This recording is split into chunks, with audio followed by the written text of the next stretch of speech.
Une créature aussi rare que terrifiante a refait surface. Une espèce éteinte de piranha assoiffée de sang. Leurs dents, aussi aiguisées que de l'acier et d'une robustesse surnaturelle, leur permettent de déchiqueter un corps humain en une fraction de seconde. Carl, un biologiste renommé, a mis au jour un fossile de cette espèce disparue il y a plus de 10 millénaires. Mais alors, comment expliquer leur présence dans ce paisible coin de nature? Il s'avère que, quelques semaines auparavant, un vieux pêcheur, pensant ne faire aucun mal, avait lancé une simple bouteille vide dans le lac. Ce geste anodin déclencha une secousse sismique locale. Une faille d'une dizaine de mètres s'ouvrit au fond du lac, libérant une armée de piranhas. Un immense tourbillon se forma aussitôt à la surface. Le vieil homme tenta de fuir à bord de son embarcation, mais le courant le fit chavirer.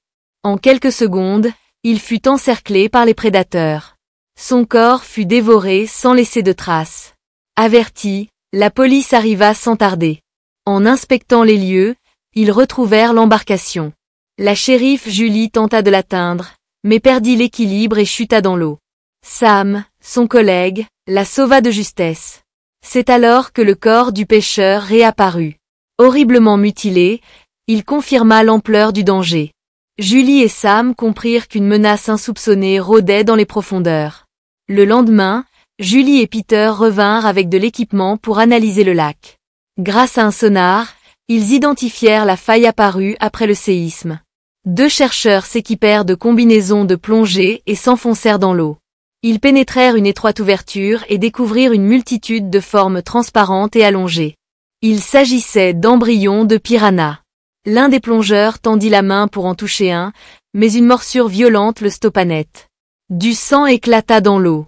En allumant sa lampe, il vit avec horreur une nuée de piranhas. Avant même d'avoir pu réagir, il fut submergé. L'autre plongeuse tenta de vérifier ce qui se passait, ignorant quelle serait la prochaine victime.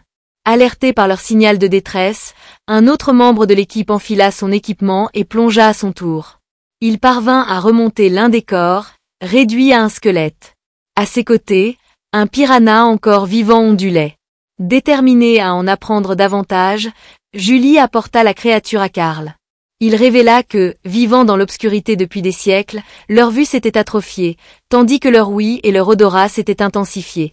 Plus féroces que jamais, ils représentaient une menace d'ampleur inconnue. Julie réalisa que le danger était imminent. Ce jour-là, la ville organisait sa grande fête nautique annuelle. Julie et son équipe se rendirent sur place. L'endroit était bondé de touristes. Les officiers appelèrent à l'évacuation.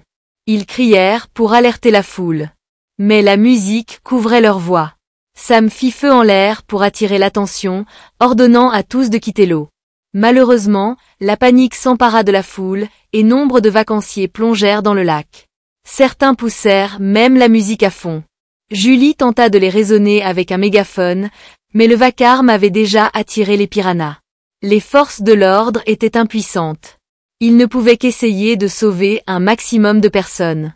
Soudain, la scène de spectacle céda et chuta dans l'eau. Peter bondit dans un hors-bord, attrapa un fusil et tira sur les piranhas. Sam, pour couvrir les civils, désactiva l'hélice du bateau, mais face à la horde, il ne put résister longtemps. Le massacre fut total. Le lac, jadis lieu de fête, était devenu un champ de carnage. Des membres humains flottaient partout. Julie, en pleine intervention, reçut un appel glaçant de son fils Jake. Ses enfants étaient également attaqués.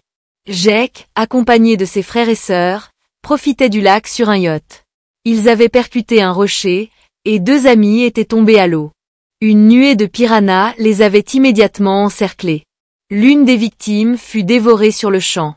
L'autre tenta désespérément de regagner le bateau. Une femme tenta de l'aider avec une rame, mais il fut attaqué avant. Remonté à bord, son corps n'était plus qu'un amas sanglant. Il mourut peu après. Le pire était à venir. Kelly était piégée dans la cabine, où le niveau de l'eau montait dangereusement. Les piranhas pénétrèrent l'espace clos. Kelly grimpa sur un point élevé, appelant Jake à l'aide. Ce dernier tenta d'ouvrir le toit, mais celui-ci était coincé. Julie et Peter arrivèrent sur les lieux, mais ne purent approcher à cause des rochers. Un câble fut lancé. Jake s'en servit pour remonter à bord du yacht. Apprenant que Kelly était encore piégée, Julie tenta d'ouvrir le toit, sans succès. L'unique accès était désormais sous l'eau. Les créatures y grouillaient.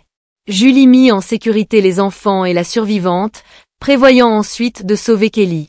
Mais une erreur fatale fut commise. Les 4 personnes se hissèrent sur la corde en même temps. Celle-ci descendit trop près de l'eau. La femme en tête fut happée par les piranhas et dévorée. Les autres, terrorisés, accélérèrent. Les 2 enfants atteignirent le bateau. Julie aussi, juste avant que la rambarde ne cède. Elle fut sauvée in extremis par Peter, qui accéléra à temps. Mais de l'autre côté, Kelly était toujours enfermée. L'eau touchait déjà ses pieds. Munie d'une poêle, elle tenta de repousser les bêtes.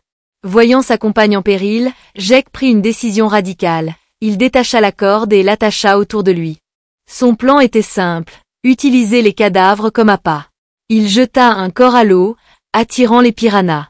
Profitant de la diversion, il plongea et atteignit la cabine. Il retrouva Kelly et contacta Julie par radio. Elle devait les extraire rapidement. Jake trouva une torche enflammée et replongea. Il ouvrit 2 bonbonnes de gaz et planifia une explosion. Une fois prêt, il appela Julie. 10 secondes plus tard, ils plongèrent à l'eau. Mais à l'extérieur, un problème surgit, le moteur du hors-bord ne démarrait pas. Pendant ce temps, Jake avait déjà lancé la torche dans la cabine. Les piranhas, repus, se retournèrent vers eux. L'explosion pulvérisa une grande partie des créatures.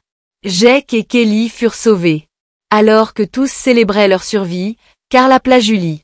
Il avait une révélation sinistre. Les piranhas qu'ils avaient capturés étaient encore immatures. Ils n'avaient même pas atteint l'âge de reproduction. Ce qu'ils avaient affronté n'était que le début.